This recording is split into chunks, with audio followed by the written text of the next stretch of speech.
Hey guys, this is Jeremiah, Stone Blue Airlines, out with Matt. Hey.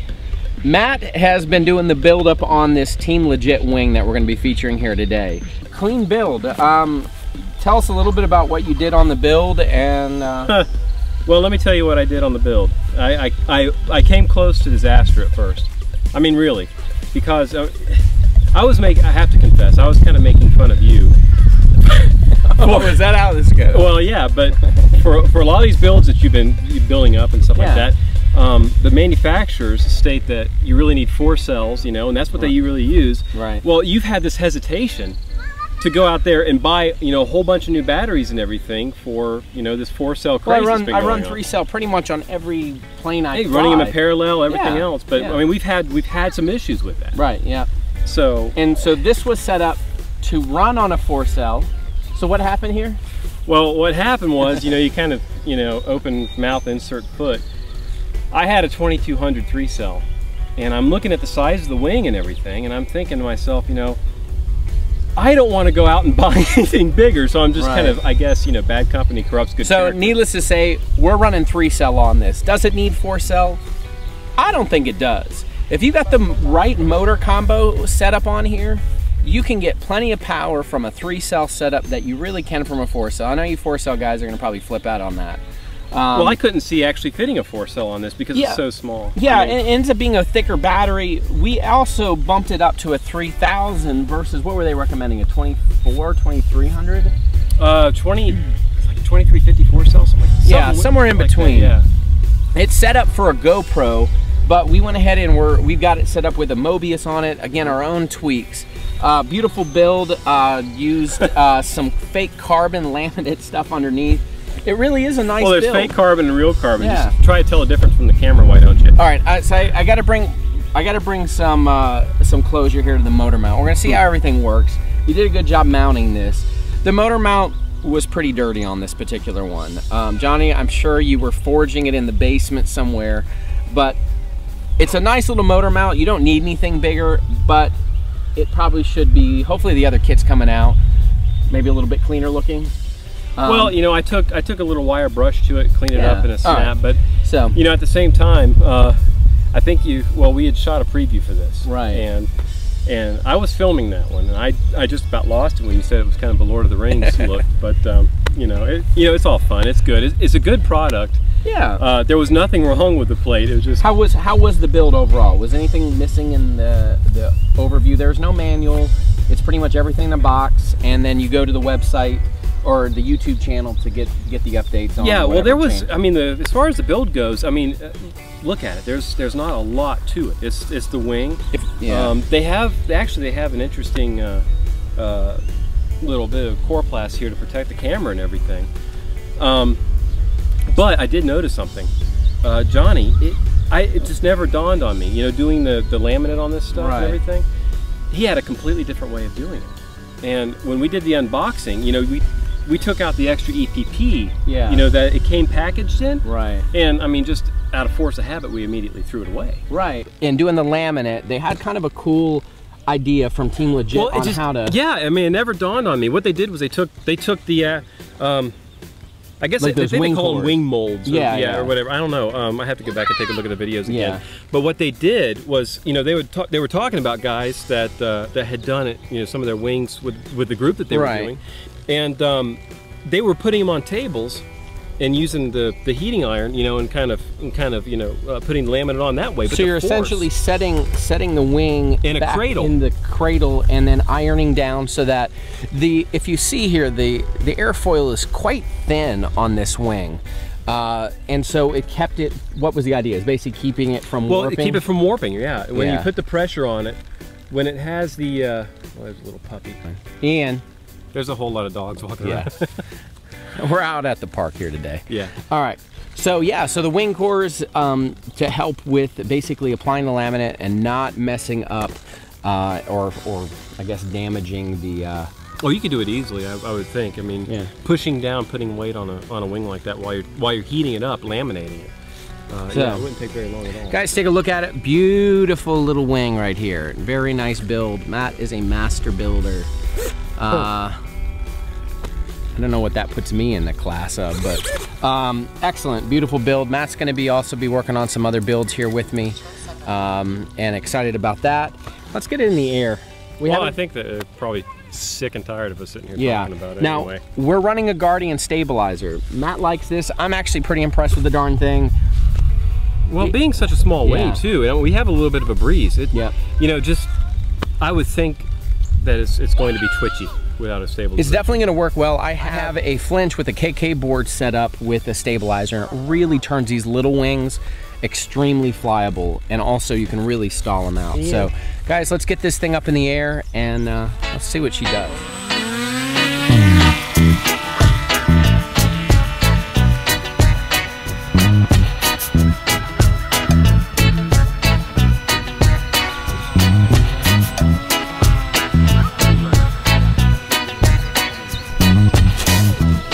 Wow.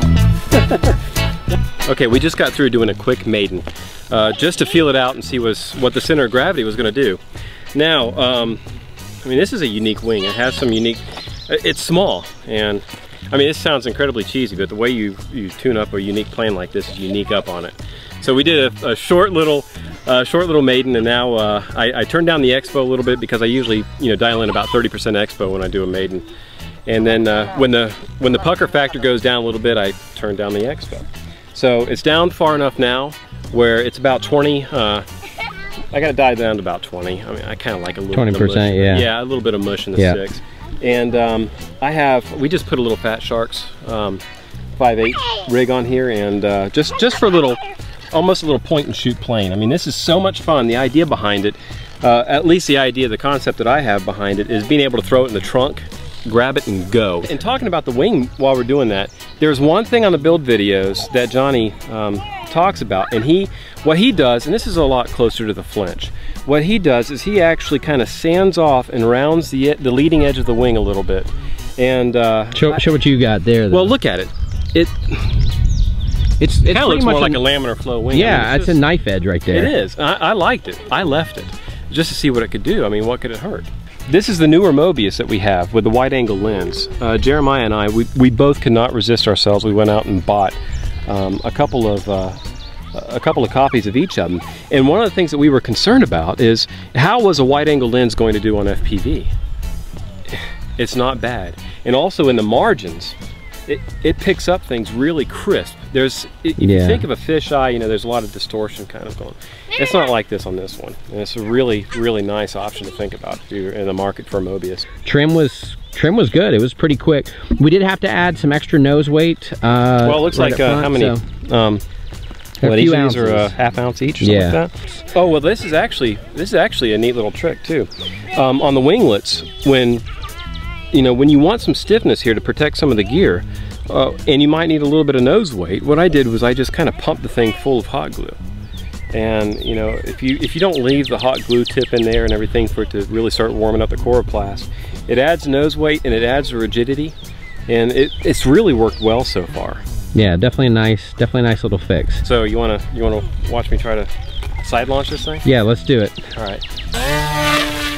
Oh! Well, I just messed up on a launch doing the side launch, the hand toss. And Jeremiah was gracious enough to turn the camera off and give me a few pointers, and he tried to hand launch for himself. And you know what? I actually think you caught a couple of extra. What do you know about it? I might have. Guys, get your families involved with this RC stuff too. All right. It's a heap of fun. We're having a blast.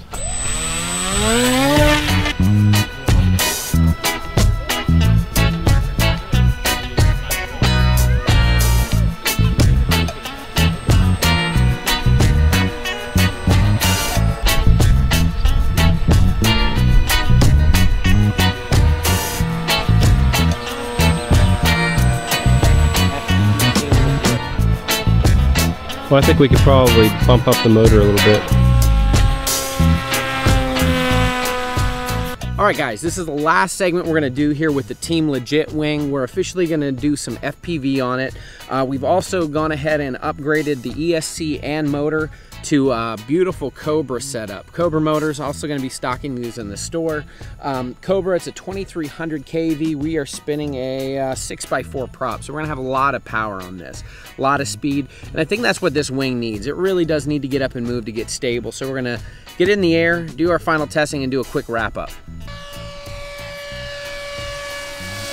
All right, guys, so we're FPVing the Team Legit wing. It's a fast wing. This motor combo is perfect. Honestly, it feels really good in the air. I probably need a hair more expo just the way this thing is set up. It's a tad touchy, but most wings are touchy. It's a small wing, a lot of power, and surprisingly, when you get it up to speed, it's actually quite stable. I definitely don't think there's a need to run 4S. You can run 4S, but you definitely don't have to go that route. If you run the right motor battery combo, guys, that's the biggest thing. I like 3S, just seems to be what I like to run stuff on, and this has got plenty of power. I'm barely half throttle right now, barely half throttle, and it's got a crap load of power. I mean, this thing is just cooking. I'm on the teleporter, so they're not the best option. I've still been waiting from Fat Sharks to send us some good gear here. Get those new HDs, but you know, these definitely work for the review and definitely work for a plane like this. So if you want to get something that's small, need a little in the back of the seat kind of aircraft, you can just throw in the trunk, throw in your back seat, fly out in the park. This is definitely a cool little aircraft, whether it's line of sight or FPV.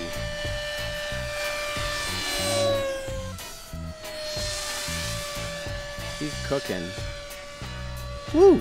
Roll rate is hot. And this thing moves, and the roll rate is ridiculous. You could definitely kick up some expo and definitely kick the rates down if you want. If you got good control of your airplane, I mean, you could roll this sucker all day long. Woo! Let's see here. Go for 2, 3. And I didn't crash. That's always a good sign. All right, I'm gonna set up for landing. All right, so here we are. We're wrapping up on the Team Legit wing. Man, this thing has got some crazy roll rate. It definitely, you need to run at least a 3000 if you're running, to me, a 3-cell. Plus, we've got weight in the nose. Plus, we've got the FPV camera stacked right up on front. We've got some modular stuff because we're testing a lot of different aircraft. Overall, you need a good power plant on this. With a good power plant, the plane actually flies extremely well. It's stable. It does need its nose weight. Without the nose weight, you're gonna have fun launching this thing, and you're gonna go in. Really stable under FPV. I mean, I got 3 rolls out of it, maybe 50 so feet high, and was able to snap right out of it. I slowed it down, is able to hold its line really well. Again, proper nose weight will achieve that. If you don't, it's definitely gonna drop the tail, and you're gonna have some tip stalling. But other than that, I'm actually pretty impressed. We had questions when we started this whole review on the Legit wing, but in the end, it held up. So guys, we'll see you next time.